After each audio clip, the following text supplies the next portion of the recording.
Buenos días, mi nombre es Valentina Montoya y hoy les voy a hablar sobre los genes OX.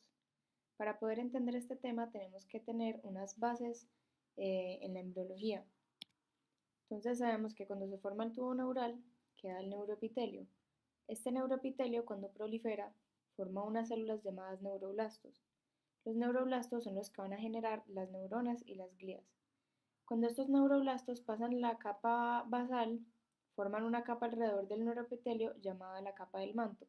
Y cuando forman proliferaciones celulares, que van a ser los axones y las dendritas, se llaman la capa marginal. Las células del manto van a formar unas condensaciones que se van a llamar placas. Esto azul que estoy señalando va a ser la placa alar y lo verde va a ser la placa basal. A nivel de la médula, entonces estas placas alares se van a convertir en lo que son las astas posteriores y las neuronas sensitivas. Y las placas basales se van a convertir en las astas anteriores y las neuronas motoras.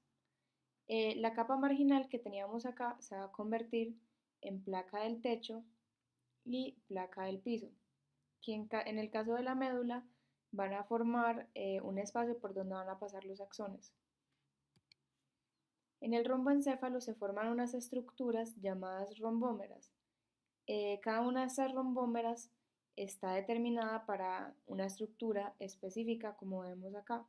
Entonces, cada rombómera va a formar una estructura. Y el romboencéfalo se va a convertir en metencéfalo y en mielencéfalo. Entonces, en el mielencéfalo, que es el que se va a convertir en el bulbo raquídeo, sufren varios cambios en estas placas. En las placas alares se van a convertir en los núcleos sensitivos y las placas basales en los núcleos motores, que en este caso los pares craneales son los números 8, 9, 10, 11 y 12. Y la placa del techo se va a abrir así como un libro y va a formar los plexos coroideos del cuarto ventrículo. A nivel del metencéfalo, la placa alar y placa basal también se convierten, la placa alar en los núcleos sensitivos y la placa basal en los núcleos motores, pero a diferencia, la placa alar va a formar estas estructuras que se llaman los labios rómbicos.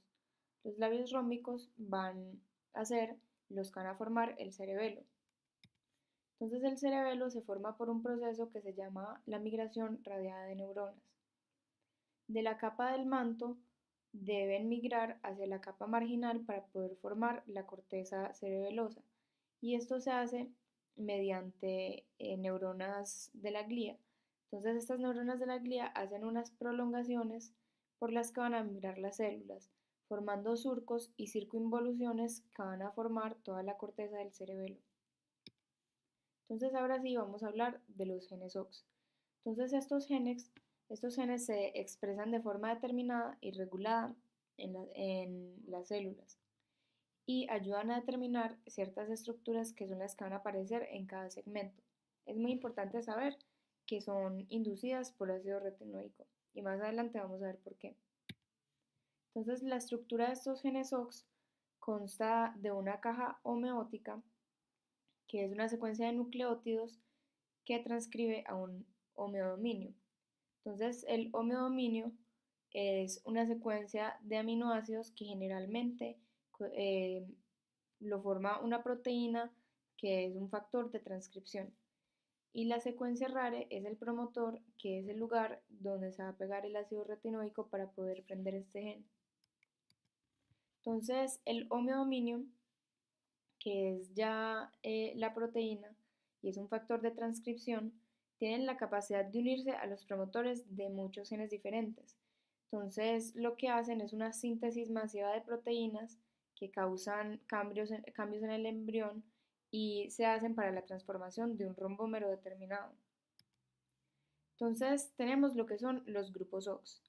Los grupos OX son grupos de genes OX que están distribuidos en 4 cromosomas. Estos cromosomas son el 5, el 7, el 12 y el 17. Entonces, como vemos, tienen un extremo 3' y un extremo 5'. Como les había dicho también anteriormente, estos son inducidos por el ácido retinoico y hay una característica de los grupos OX y es que el grupo 3', los primeros genes se prenden con menor cantidad de ácido retinoico, mientras que los 5' necesitan una mayor cantidad de ácido retinoico para poder encenderse. Entonces, vamos a ver cómo estos genes OX ayudan al desarrollo molecular del romboencéfalo. Entonces, las estructuras craneales, que son las del metaencéfalo, se forman por los genes 3' de los genes OX, que como les había dicho, se encienden con menos ácido retinoico y esto va a formar los pares craneales 5, 6 y 7.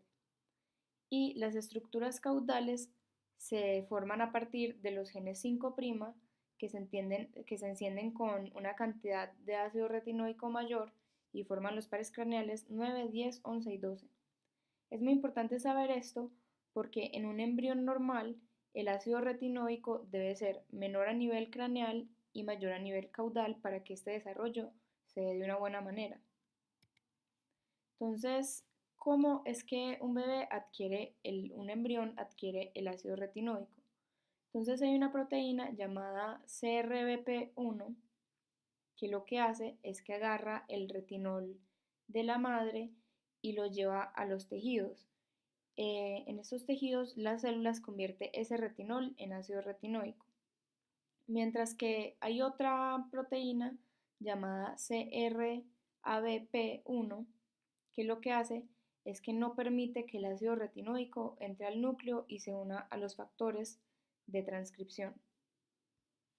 Como no permite entonces que el ácido retinoico vaya al núcleo, no va a permitir que se activen los genes OX.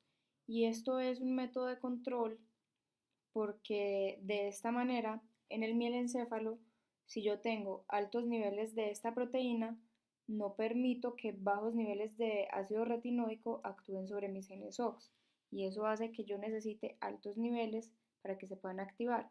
Mientras que en el metaencéfalo, al tener unos bajos niveles de esta proteína, puede actuar con bajos niveles de ácido retinoico. Entonces, ahora vamos a hablar sobre el desarrollo molecular de la médula, que está implicados otros genes. Entonces, en la placa neural, que es esta que vemos aquí, se van a expresar dos genes que son los PAX3 y PAX7. En la notocorda, aquí, se va a expresar el gen SHH y en el ectodermo no neural, que es lo azul claro, se van a expresar la proteína morfogénica ósea 4 y 7. Entonces lo que hace el SHH de la notocorda es que inhibe los genes PAX3 y PAX7 y esto genera una ventralización que ayuda a formar la placa basal y las neuronas motoras. Y lo que hacen la BMP4 y BMP7 es que activan factores de transcripción y regulan a la PAX3 y a la PAX7 y esto forma las placas alares. Entonces ahora, ya que vimos que el ácido retinoico es el que activa los genes OX, entonces, ¿qué es lo que pasa cuando hay un exceso de ácido retinoico? Entonces lo que pasa es que esto actúa como un teratógeno. Es muy común que las madres gestantes tomen retinol para el acné y se ha descubierto en laboratorios en ratas que un exceso de ácido retinoico lo que hace es que activa genes de estructuras que deberían ser mucho más caudales a nivel craneal. Entonces, un ejemplo de lo que podría pasar es que se desarrolle un par craneal 12 a nivel del metaencéfalo cuando debería estar en el mielencéfalo. Entonces, un exceso de ácido retinoico lo que va a causar es malformaciones principalmente a nivel nervioso y también como los genes OX también se expresan en las células neurales, también puede causar malformaciones en los arcos branquiales. Entonces, aquí está la bibliografía, el artículo de Clinical Key que explica sobre el exceso de ácido retinoico y el libro Langman de biología. Muchísimas gracias.